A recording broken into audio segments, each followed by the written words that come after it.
Jab versus NoTomorrow. All right, well, the first elimination matches of the tournament are underway. This is, I guess, not the best thing to say, but it's my favorite part of the tournament. It's where you really see people bring their everything, bring their emotions to the table, and there's more of a dynamic than just the Hearthstone play at work. Yeah, I mean, while neither of these players want to go home, both these players also really want to go and play on the BlizzCon stage. It is, you know, the pinnacle of Hearthstone, and neither of these players want to see that dream cut short here. Yeah, absolutely. Of course, here we got Amaz, Kibler, and myself. I'm Crip, and we will lead the elimination rounds for you guys. Of course, these players will all still be at BlizzCon if you do want to hang out with them, if you guys want to meet them, get a signature, get your mouse pad signed.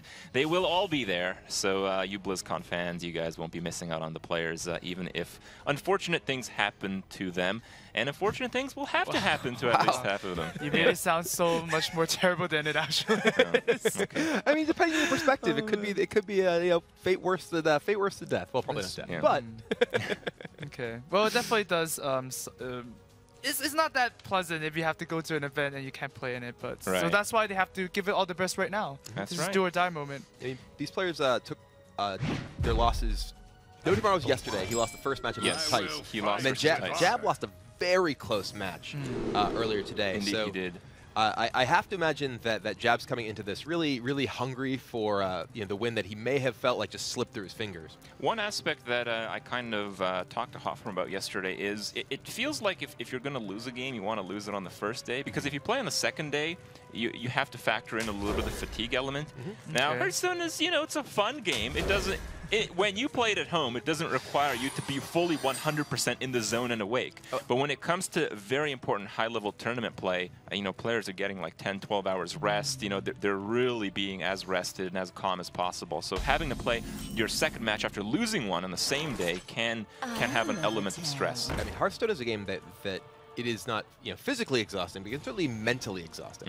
And even just sitting and playing, you know, a match and being sort of tensed and stressed out and in the zone in focus, you can start to have even just your back hurting at the end of the day. It can sound kind of ridiculous to say, but you know, Jab had the very first match of the day today, and he had to wait since then to sort of think through all of his turns and everything. And it's possible that he is sort of in that spot where he maybe experience a little bit of fatigue. Well, so here's the match. NoTomorrow is going to coin out the redemption here just to pump up the Secret Keeper to crank up the pressure a little bit. And also his turn 4 play was, you know, it wasn't really existent, right? You're not going to consecrate nothing. So I do like that play. Yeah, I mean, it's a case where your hand is bad enough that you have to go all in, and it's not usually something you see on turn 2. But if you're going to see it, this deck is one that does bring it to the table. And this, the Redemption will bring back the Secret Keeper here. Not necessarily the best thing to get that Redemption triggered on, but not terrible either. Minibot, probably the best thing. Yeah, that actually makes that second Redemption much better. Yeah, it now gives NoTomorrow a play on curve here using all of his mana.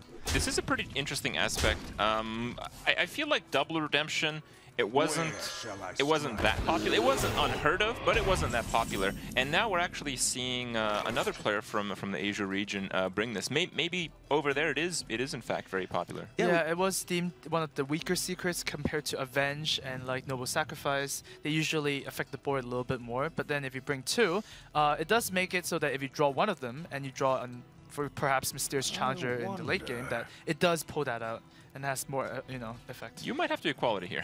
Yeah, I mean, this is definitely a spot where that Redemption, I think NoTomorrow would have been much happier if it were Repentance. He was able to reduce the health of that bear to 1. The lot as you get through here, he may be forced to use that equality just to get any damage in. Reporting for duty. Wow, okay, so a bit conservative with it. He's already seen 1 copy of Swipe, so he's not necessarily in a position where he's afraid of kind of getting a bunch of things out in the board here. But ooh, Jab looks to be... A bunch of things will hit the board. Yeah. Well, Jab's game plan is to remove all the minions off of NoTomorrow's hand, right? I mean, it seems like NoTomorrow's kind of running out of options. His turn 4 play wasn't really that good. You know, you would expect the Shredder to be the best, but instead it's going to be Noble Sacrifice into Redemption. So Jab is going to have a good time clearing all these little minions. Yeah, the redemption on the get down, as it's known. Not from the its sound defender. effect. Yeah, that is the proper name. It's going to allow. Yeah, it's not a particularly powerful effect, and we were mentioning this a little bit earlier. This is one of the weaknesses of the Mysterious Challenger deck. When you do draw so many of those secrets by themselves, they're individually not particularly powerful cards. And now, if NoTomorrow does draw his Mysterious Challenger, it's going to be a bit weaker because he has no copies of Redemption to get. It's also considerably bad when not only do you draw quite a few secrets, but when you draw quite a few of the same secrets. Right. So Mysterious Challenger pulls out fewer things that you don't want to top deck from. And we see a shake of the head from NoTomorrow here as he recognized this game is getting kind of out of reach. Jab's still at 24 health. 6 damage. Yeah. Right. And look at his hand. I mean, he has a quality in Consecration, but he's playing a very proactive Paladin deck, not really a reactive Paladin deck. He doesn't have as many of the late-game power cards like Lay on Hands or Kel'Thuzad that you might see in the more controlling Paladin decks. And against Jab's 8-card hand, I think Jab is in a very good position right now. Yeah, Jab's hand, on the other hand, is a hand that he really struggles to play more than one thing each turn. So I wouldn't be surprised to see the Emperor come down, even though it's not the highest tempo play. I think it probably results in the highest tempo over 3 turns. It does. Immediate tempo would be the Dr. Broom, and it seems like that's what he's going to go for. Just like stick to the strategy of clearing minions as they come, right? The Emperor does allow Jab to play more cards. It could counter stuff like Divine Favor, perhaps, but you know, maybe the pressure right now on the board just, you know, gets to him. 6 damage every turn is a lot of damage. I think it might be enough to Equality Consecrate. I mean, you're not getting rid of that board without Equality. I wonder if you need the Consecration here. You mean just the Equality? You could possibly just play Equality, because if Equality Consecration, you can't make another Silver Hand recruit. Okay. And if you can Coghammer in this case? Yeah, you could play your Coghammer, and if you do Equality Consecration, you're very likely to lose at least a couple of your minions to those Boombots. Anyway. I think you're absolutely right. Let me think. I think I like the Equality, attack into the 2 big minions with the recruits, and then attack the Boombots with your spiders. Maybe he's just going to try and save his Equality here. Oh, interesting.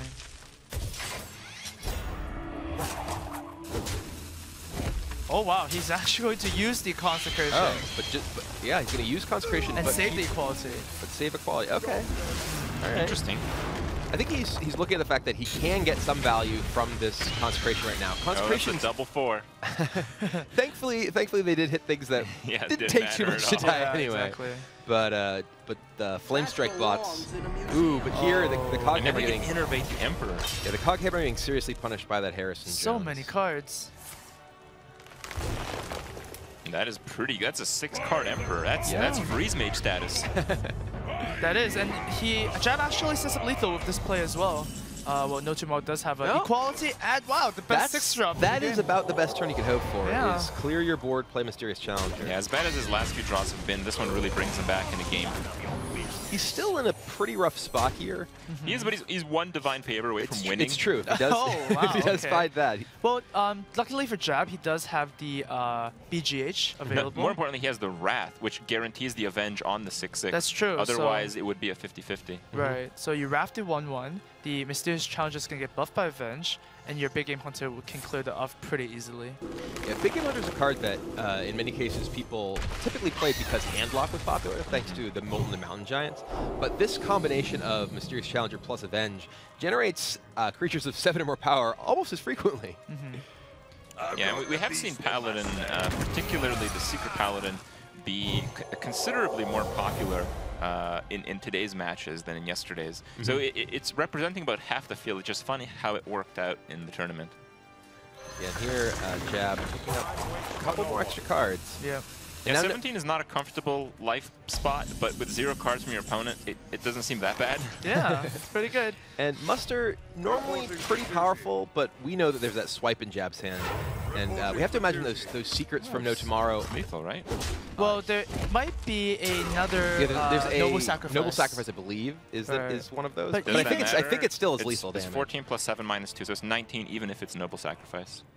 Yes, I believe you're correct. I believe he can play Force of Nature, Savage Roar, Hero Power Attack, or not even necessarily Hero Power Attack with his hero, right? And then just go for lethal damage. Sure, makes sense.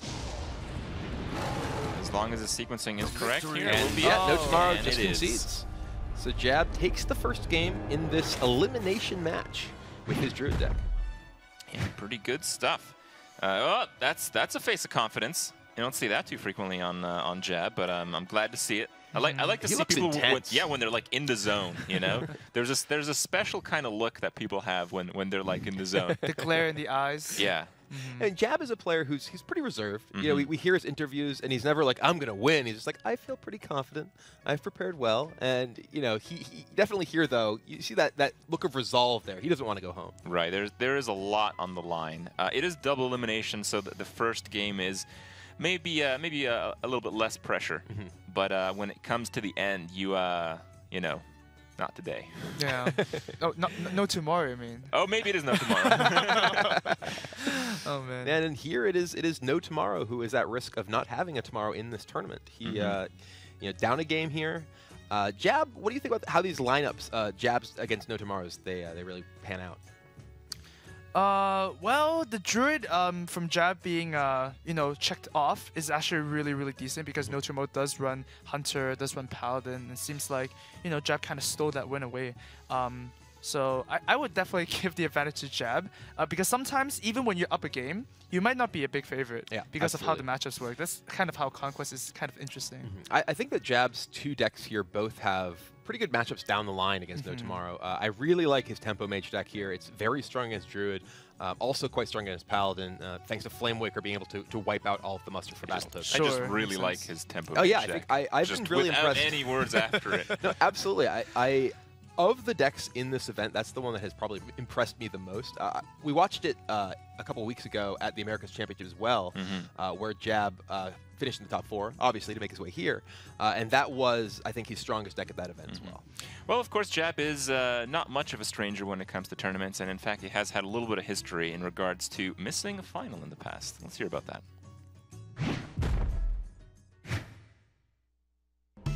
I think the moment I qualified for this tournament was the happiest point of my Hearthstone career so far, because last year I made it to regionals as well and just fell short, so it's good to be able to finally achieve this.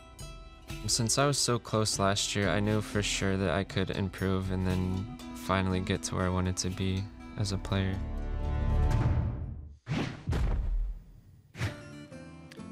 All right, well, yeah, this time he made it, but oh man, it's getting close to exiting again. But well, good start. Yeah, he's made it one step further, and I think more than anything, just being on this world stage, showing people that you're playing really cool decks, you're playing really well.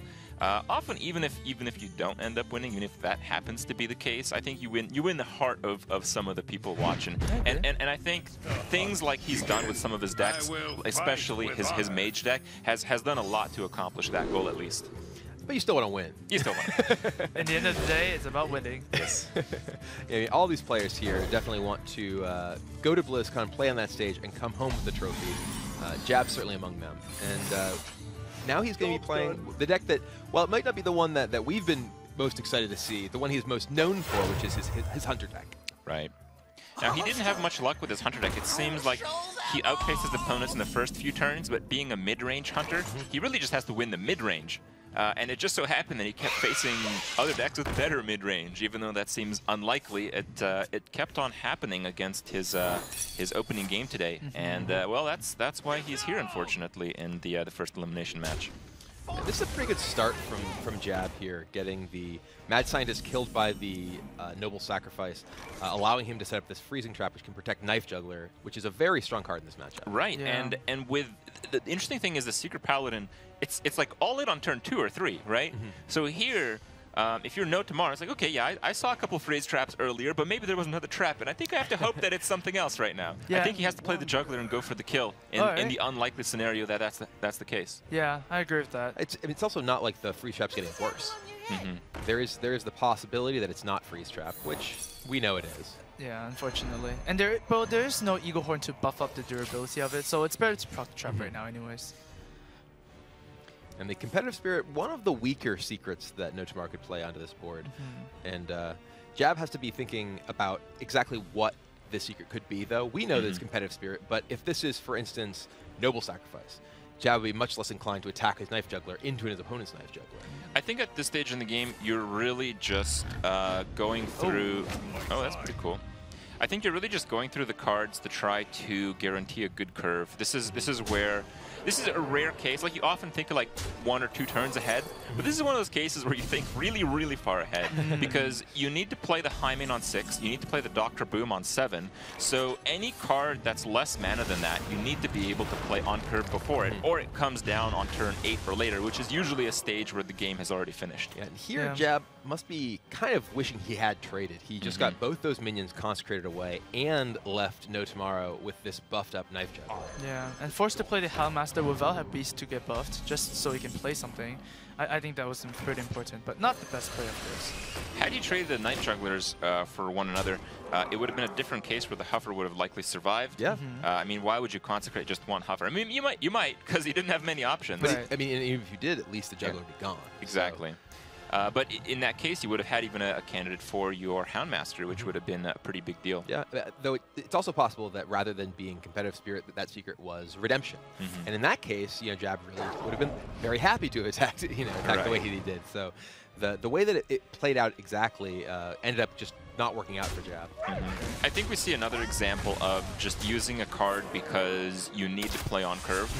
Like, you just use Unleash for 2 Hounds against a Secret Paladin, which floods the board every other turn. But it's still the best play, like, pretty clearly, because if you're not doing it now, you're doing it on turn 8, and turn 8 is just too late for anything. Yeah. Actually, effectively utilizing your mana is very important, particularly in games between decks that are both pretty aggressive, and that if you just try and maximize the value you get out of each of your cards, you can just end up dying with them in your hand. Right. You basically always die with them, actually, with that strategy. That's absolutely correct. Well, Redemption, an interesting choice here. He has the bigger board. He's probably hoping that Jab doesn't have a huge power play this turn so he can continue going for face damage. But as so happens, Jab has a pretty good card on turn 6. I will point that at your face. That was like that was the fastest attack I've ever seen.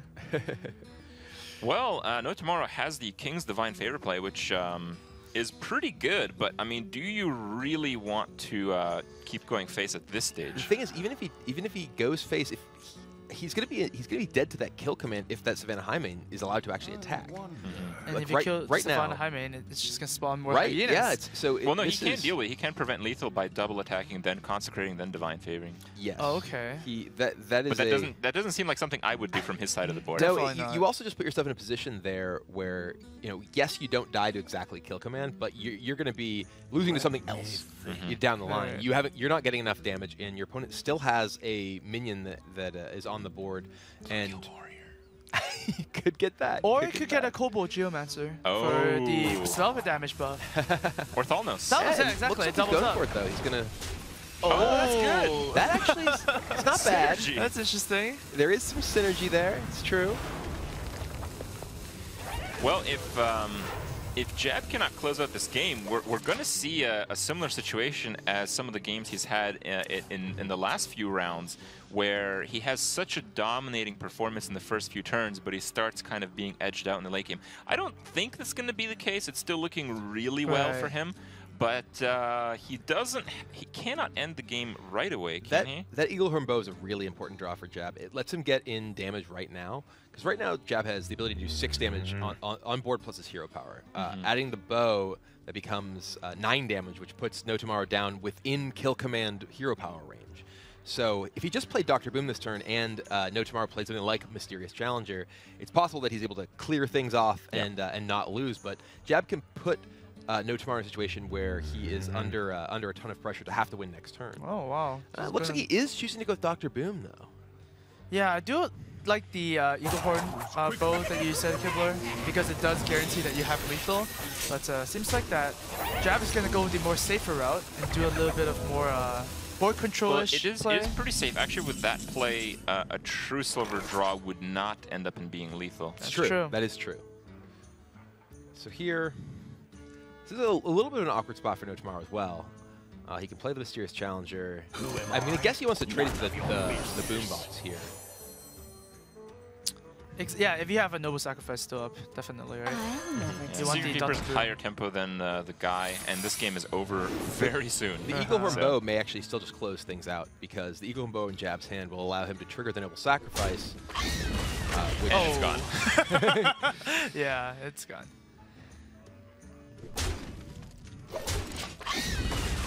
Alright, so let's see if Eagle Horn Bow. I believe this is lethal, right? Well, Yes. well, well, with the now it quick shot, definitely yeah, is. yeah. Easily. I think it was already lethal though. Eagle Horn Bow triggers the Wasn't exactly mysterious lethal. It was actually challenger. 1 damage off. Was it? Was it? Yeah. Yo, you might be right. Yeah, so I think the you quick shot. you yeah, can't the play quick shot was actually the a owl with key the draw. kill Yeah, commander. Yeah, right? exactly. No, you're absolutely right. Quick shot draw was actually lethal. Mhm. Very good for Jab. He gets lucky. Yeah. I mean, we did just see Mal'Ganis off the top, Yeah. you know, pretty much knock him out of his last game. So Seems one like good universe draw is deserves balancing another. out in Jab's world. In the long run, right? Yeah. In the longer run. Yeah, he needed that. He needed that He needed quick it shot right to actually now. close things out for sure. There we go. And it is exactly lethal. Jab takes a 2-0 lead. And that against was NoTomorrow. really quite a close game. It was going to the wire. It really did feel like Dr. Room was a little bit of a risky play, but hey, if you win, you win, right? Well, That's it was a play that prevented his opponent from potentially presenting lethal next turn by eliminating his opponent's minion rather than attacking his opponent's face and using his resources to play that bow as well. Right.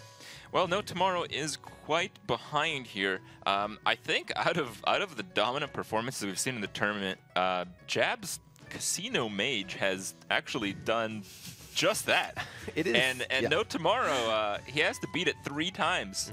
Pretty hard to beat, like, you know, Unstable Portals 3 times. You know, it has to get something good eventually. With as much fun as it is to see that deck play, I'm hoping that if Jab does take it, that NoTomorrow at least grabs a couple games before it, you know? Oh, okay. Yeah, just so for entertainment value, we want to see some cool stuff happen.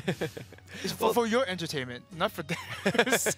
Well, I imagine the Jab the way just supposed to win the tournaments next work one. is often the entertainment value comes at a price of the players. Okay, Just in okay. the general sense, right? Yeah. You see them sweating. Exactly. And, oh dear, what's happening now? That does make Crip happy. Yeah. He did say that this is his favorite part, the elimination, and someone had to go home. All right. Well, NoTomorrow is certainly not eliminated yet. It is absolutely possible that in Hearthstone, winning 3 games in a row against anything, there's always that chance. There's always the chance that NoTomorrow goes all the way. And he had a few thoughts to share with us about what he would do if he would end up winning.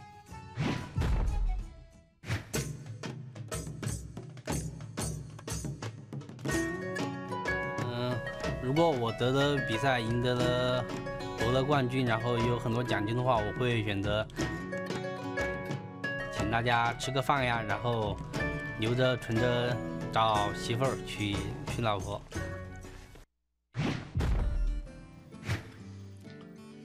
That was a fun little comment. As a recently married man, I can appreciate that.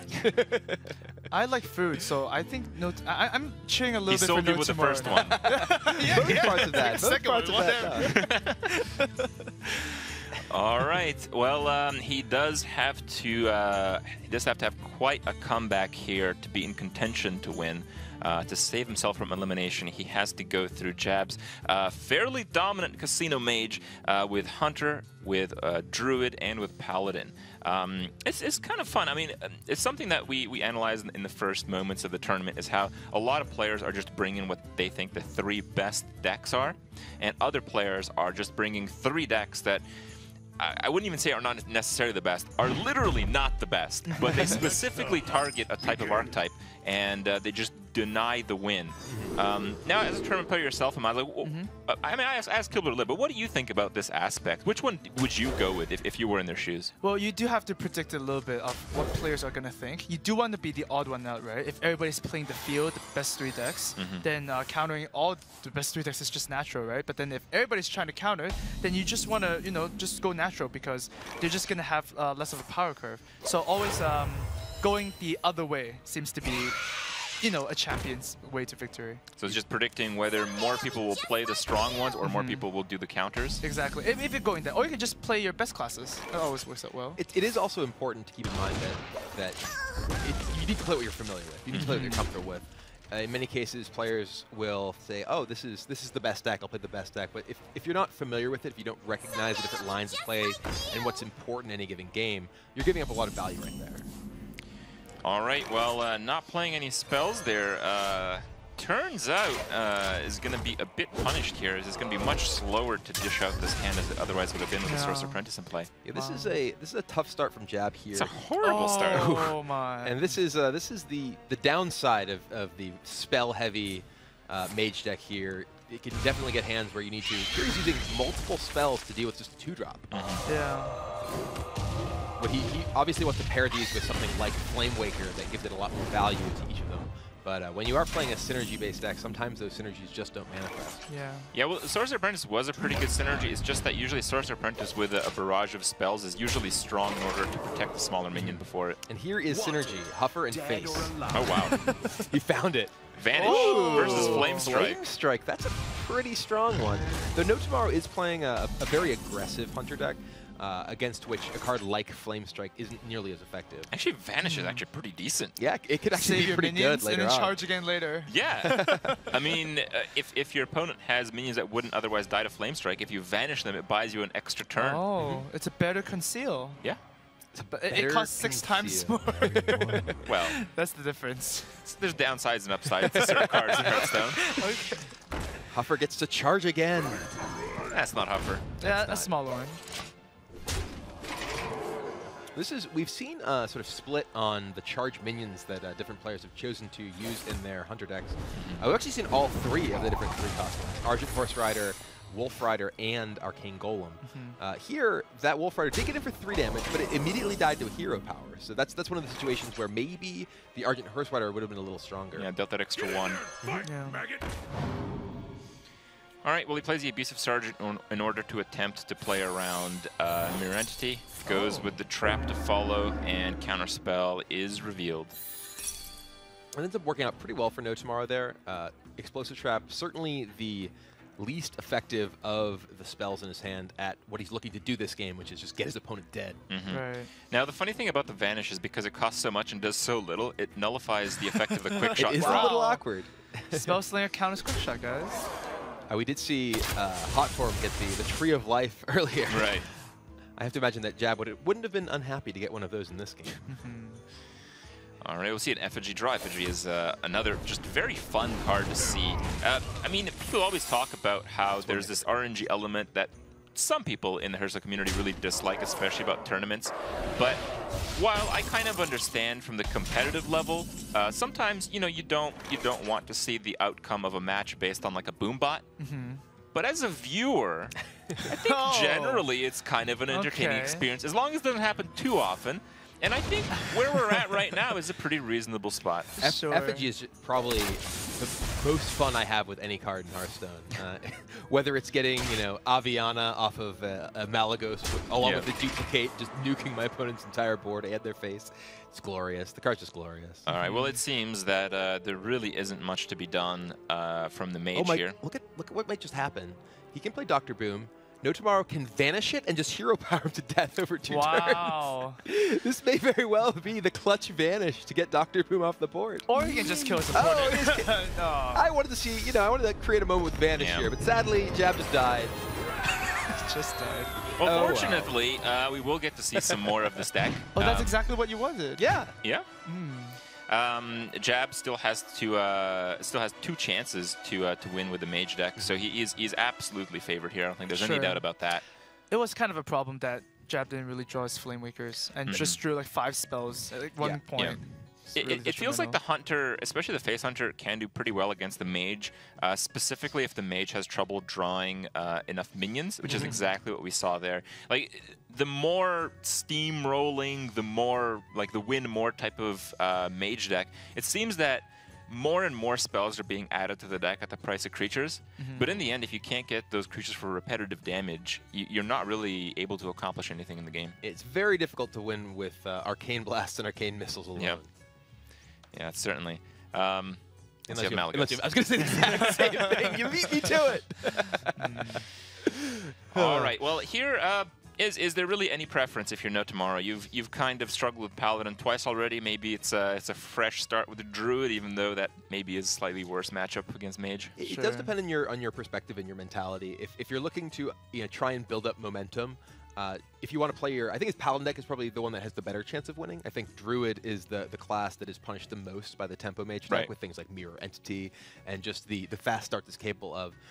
If he wants to try and just get a game with the Paladin and then have Jab maybe sort of mentally reeling from being down from up 2-0 to an even series, that would be the direction he would go. He might just want to just get this over with, and if I lose, I lose. Well, I absolutely agree with that aggressive mentality, and NoTomorrow has talked about that a little bit. He's talked about how he definitely likes to play the aggressive style. So let's hear a little bit about that before we get into our next game. 大家就认为我是一个比较特别以及侵略性的选手，因为我比赛，通常我最开始打比赛的时候，那时候我第一次参加流失比赛，然后夺得冠军。在那场比赛中，我打的就是非常的比较有侵略性以及打法很快，而且我喜欢那时候并不知道规则，我喜欢发一些抱歉啊，抱歉的之类的话语，然后的话。 My apologies. 比赛的时候动作也很摇摆，就是喜欢到处乱动，喜欢在那动来动去这样的，像听着有 DJ 一样，音乐一样。 Well, that's just an awesome, awesome statement there. Now, speaking about sorry emotes, it is something that sometimes can be aggravating to see your opponent use, especially repeatedly in some cases, as is the case. But I'm kind of curious. Do you guys have like a favorite character? Do you guys have a favorite sorry? My favorite emotes by far all on Magni. Yeah. Oh, so sorry, friend. So you took that all from of them me. Are so good. I love them. I have to agree with that. I'm so sorry, friend. Yeah, he sounds really legitimate too. Right? Yeah. He's really sorry. Yeah. So many of them, they sound kind of sarcastic. And I think that's why people sort of perceive, oh, you said sorry, you're a big jerk. But with Magni, it's like, oh no, he sounds so sincere. How could I possibly be mad at him? What about you, Amaz? Do you have any dissent to Magni being king of the emotes? Yeah, he's okay. But both Kazadon and emotes. Gul'dan sorry is definitely the best one. Okay. Yeah. He sounds so wicked when he says it. All right, well, speaking of wicked, the Mana Worm here with the coin and a bunch of one-drop spells and Flame Waker. Holy cow, this looks bad, but it's true. That is a very powerful draw from Jab. We were saying earlier, the difference between having Mana Worm and not is enormous, and this is a draw that really maximizes that Mana Worm. Oh my. Oh, this is really scary if NoTomorrow decides to play the Shredder. This is so scary, I think you actually need to Wrath one of those. Or do you swipe the Flame Waker? That seems a bit weird. I kind of like the Wrath Darnassus more than I'd like a swipe. Well, the thing is, like, if you swipe now, you can, do Darnassus Wrath next turn. Whereas if you Wrath here, you can't swipe and Darnassus next turn. So yeah, swiping here does kind of utilize mana a little bit better that way. Kind of weird way to do that. Ooh, Spellslinger right on time. Dead or alive. Betrayal. Betrayal. We will see if NoTomorrow plays around Betrayal. That's really difficult to do. I don't think so. But actually, as an arena player, it's something you have like ingrained into your mind. Whenever you have a stealth minion, you always play it in the middle. Sure, but when you play against Rogue, right? How do you like Not his Cone of against Cold Mage. positioning? No, when you play against everything. Everything. Yeah, I'm telling you, it's. Oh man. Like, I get people telling me all the time. It's like, oh, so you're playing against Betrayal from a Druid? Is that right? I'm like, yes. Okay, Yes, so you're that's what saying I'm that doing. the skill cap in Hearthstone is actually really, really high. And artificial in some cases. It's pretty hilarious that both players have the positioning cards you have to play around. You actually see Betrayal on one side and Cone of Cold on the other. It's like, oh, nice Cone of Cold positioning. Yeah. And Cone of Cold is actually a really powerful card if you're leading to a combo turn, the more I think about it. No, it actually, it could come up pretty big in this game. That's one of the really cool things about Spellslinger is you do see players put into these situations where they have to use cards they might not necessarily. Wow, look at that power play. Oh yeah, but is that Betrayal positioning good?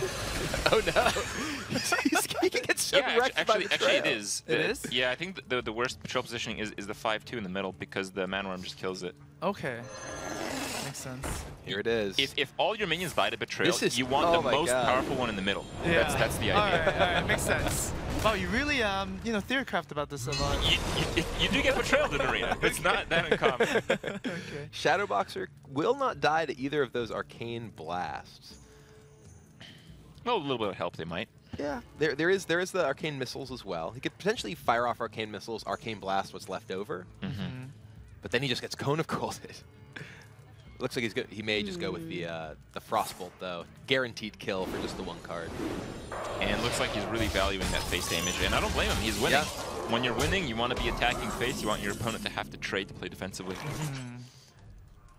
We do have 2 Wraths for NoTomorrow here though that he could potentially use to take out both of those Mana Worms potentially. He also has the Cone of Cold. He could potentially attack it and trade here. What if that was a... Whoa! Oh my. Oh dear. that is really something. That is really something. It's really good. He can actually just cast his entire hand, can't Yeah. he? Yeah, the only thing better than that would have been a spell damage minion, I think. Yeah. That's true. But these Wraths become Mortal Coils now. Then you don't have to kill the thing to draw a card. Better Miracle then. Yeah. That's a pre-nerf Shiv. Remember that one? Oh man, Shiv was good. But Shiv is still in the game. Yeah, but Shiv costs twice as much mana as it used to. That's true. This is really this is a huge turn from NoTomorrow with that Cone of Cold. I suppose getting wrecked by Betrayal then wrecking back with Cone of Cold off the same spell slinger is only fair. It's not fair when one person gets the Totemic Might, you know? And the other person And gets there's Dr. boom. Boom, but not time just yet. Jab's still at 6 mana. I think we're going to I think see you just this. play everything because it's the same scenario. You're playing Boom next turn. You want to play everything else now before it, so you get the absolute most tempo. Yeah. Oh, looks like he does save the Arcane Blast, though. Well, this Mana Worm already contests the board, right? It already Yeah. kills a Ancient of Lore, so that's really, really powerful. Actually, if you play an Ancient Lore, you would not trade. Yeah, you just go phase. Oh, you just go face. So the damage is relevant, actually. Oh, that's You true. like Okay. Arcane Blast, and then Arcane Missiles would be more aggressive, at least. Okay, I see.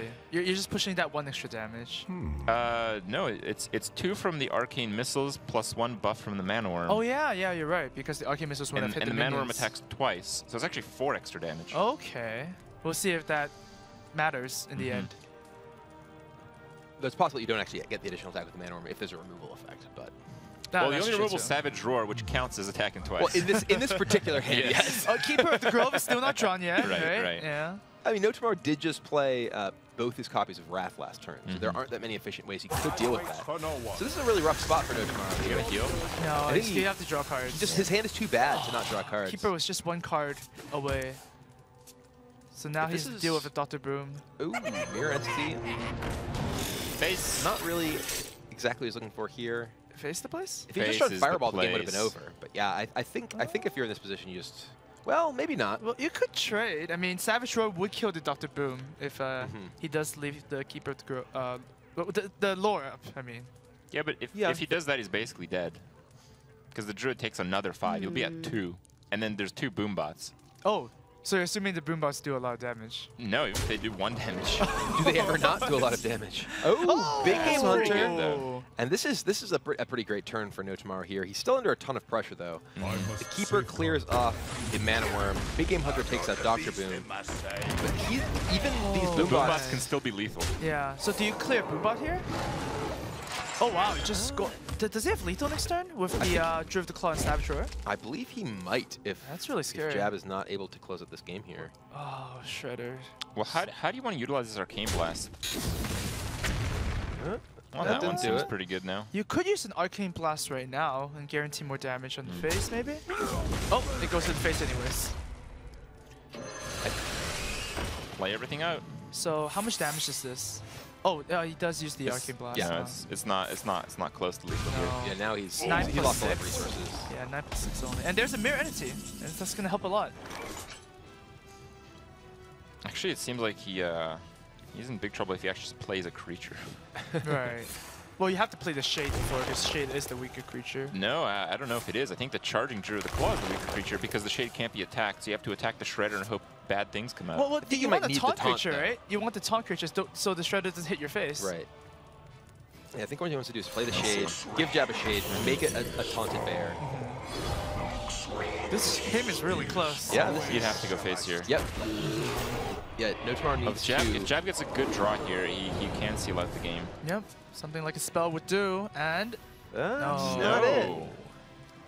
So right now, the Savage Roar is not quite lethal if the bear dies, I believe. What do you have? 8 plus 4, that's 14. well, Pink's still going to the face because if Jab top decks a Fireball, for example, it's pretty lethal. Yep. I think he still he He definitely would needs still to- have lethal otherwise, right? No, because the Oh hero yeah, power. yeah, yeah, yeah. 7.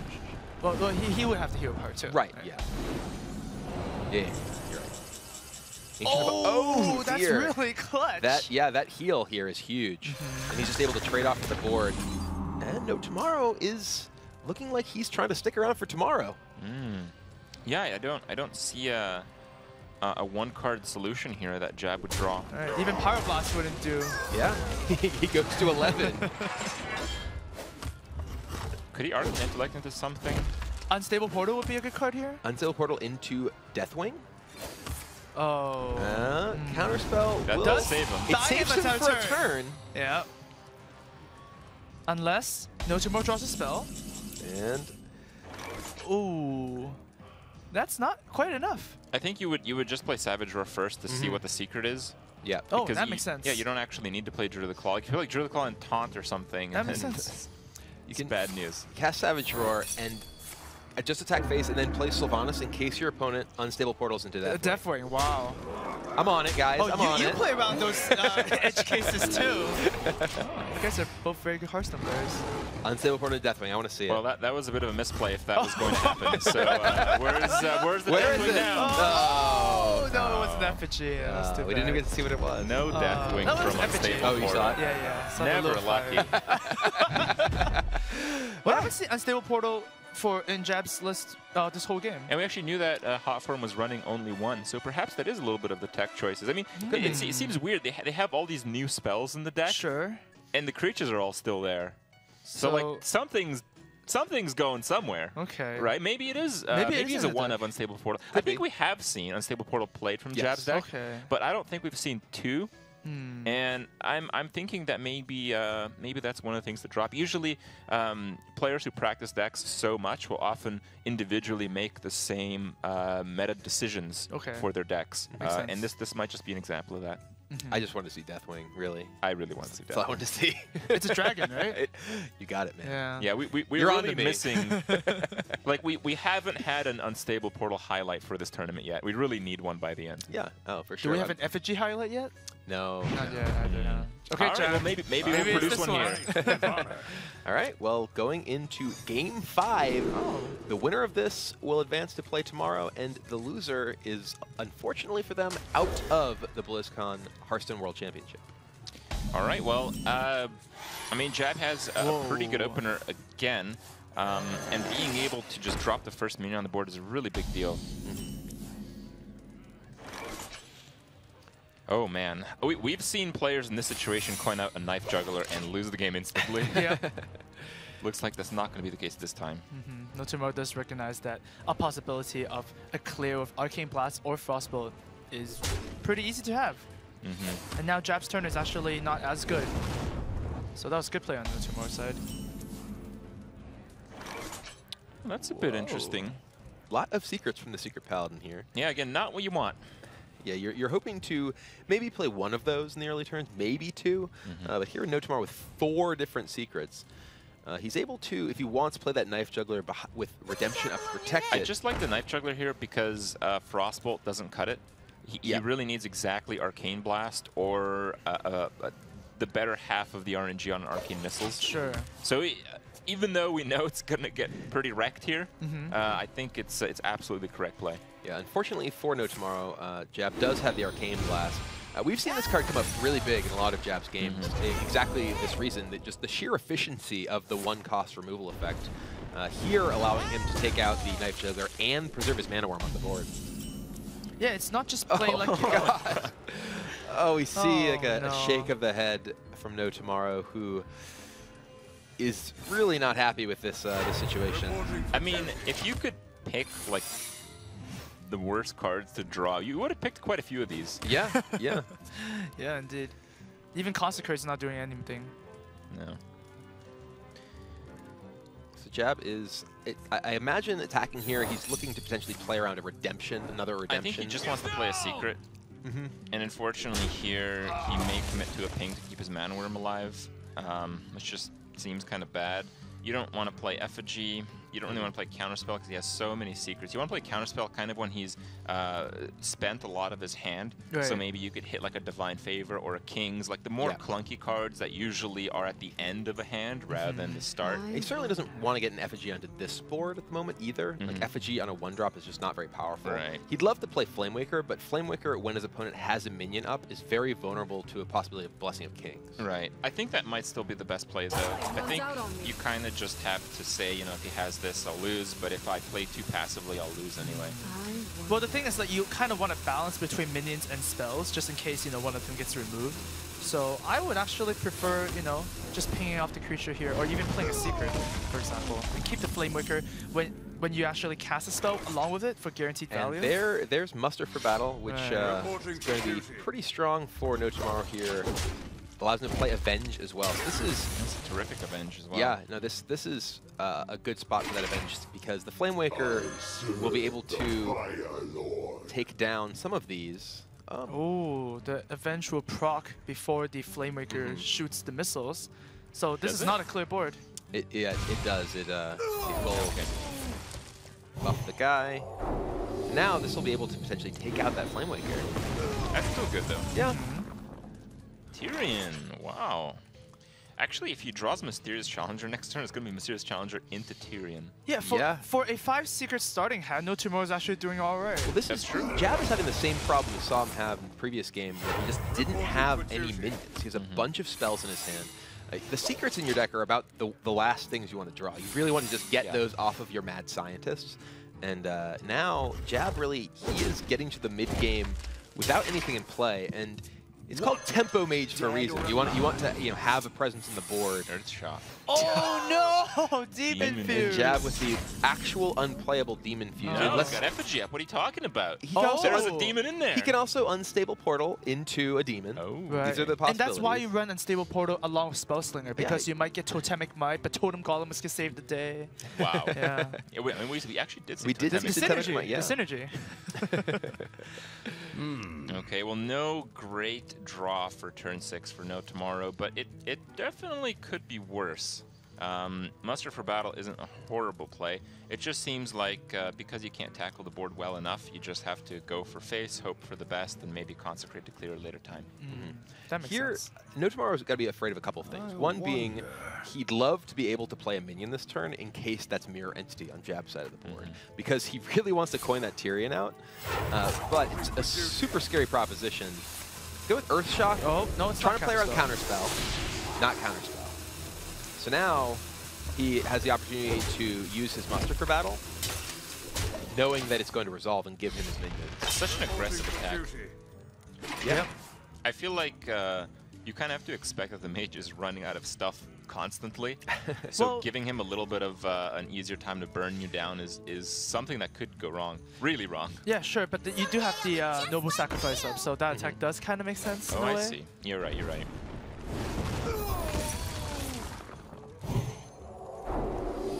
Okay, Frostbow does clear the Avenged recruit. And And you Jab still might don't just want to hold. counterspell because the coin hasn't been played yet. Yeah. Yeah, generally you want to hold the counterspell until after your opponent has played the coin when they are the second player. Here, though, we know that countering the coin could be a pretty big deal. It stops Tyrion from coming down next turn. Yeah. So this... It's also that the fact that there's 2 secrets up, so NoTomorrow might just not play Tyrion. Right, it's a very good chance he just casts this Haunted Creeper right now. Yeah. Nope. Oh. All right. Did not work. Well, if he does choose to clear off this...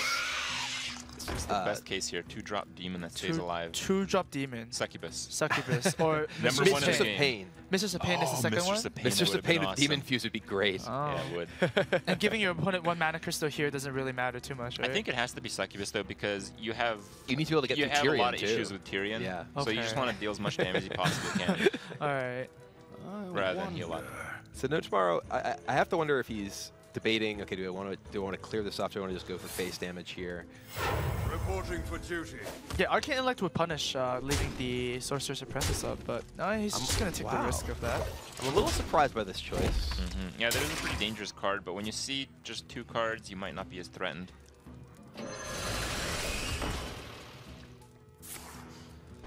But now we are getting to the late stages of the game where here is Tyrion Fordring. Or as the golden version, Tyrion Morbling, I'm told. Wow. I have not been told that, but I'm glad I've been passed on now you know. information. Now you know. That's his official title. Wow. Blizzard is making great things happen. Oh, Mana Worm, not what you want here. It's a great card in your opening hand, not a great card to draw on turn 9. It's also a card you really don't want to effigy, but it seems that your opponent's just ignoring your effigy play regardless. So Yeah. you kind of just have to go for it. It's kind of like a snake trap, right? You'd never want to block it. Right. So he's able to take down Tyrion, but that weapon is still a big threat, especially with how much damage NoTomorrow actually has in play. But now is NoTomorrow scared of lethal, perhaps, from Jab's side? He knows there's one card from Spellslinger. It's pretty unlikely that it is a burn effect. It could be Moonfire. It could be Starfire. What do you like here? I feel like I do think the weapon into the 2/3 and then just dumping your hand with Consecrate. Which of might be the interesting. Yeah, I like actually potentially just consecrating, attacking the 1/2 into the 4/3. And then casting Consecration, or But maybe then you effigy a 2-drop rather you're right. than 1 Well, you're gonna effigy a 2-drop anyway because you're effigying the. No, if you effigy the Oh, Mana Worm. if you attack with your weapon, sure. Yeah, And yeah, I think the 5 damage is worth keeping around. Like you want to go 5 in the face this turn. Oh, no demon. Nope. Never lucky. Not a demon. So let's see if NoTomorrow wants to kill more creatures here, because there is 7 damage on the board, which is 8 damage on the board with the Hero Fire. Yeah, I feel like you have to get these minions off the board. It's just so much safer. You want to send the weapon at face. Even though you do have this competitive spirit, which is extremely attractive, you don't want to let Jab draw a Fireball and beat you. Nope, this still does Wow. Fireball though. He left the Shredder. Yeah. Jab draws Fireball, he wins the game. And There's is it only going to one be left, Fireball? right? It's Fireball! Oh! It's Fireball! Oh! That was the only one left. Oh my god! he Fireball This game Tyrion. is over. Jab, the top deck Fireball, man. it got Jab past Trump, and NoTomorrow. Oh my god, it is down. Did it is clear over. the Shredder? That does it. That was incredible. That, wow. NoTomorrow is our first player to be eliminated, and Jab continues on. Jab's dream is alive. That was so surprising. Yeah, Jab in the Americas Championship was 1 turn away from elimination at the hands of Trump. He drew Spellslinger and Tracking into Fireball. Now, he is 1 game away from elimination here, and he just draws the Miracle Fireball where his opponent leaves the 4 Very power similar minion on the situation, board. I believe, where lethal could have been prevented. Yeah. In this case, it wouldn't have been It's not guaranteed. It's not guaranteed. It could have been Millhouse. Any demon would have done it. Yeah, it's true. Any demon would have still won the game, right. but A couple. wow. Yeah, pretty surprising. All right, well, Jab is ready for his winner's interview, and I'm sure he is really glad that he's in that room right now. So let's hear from that and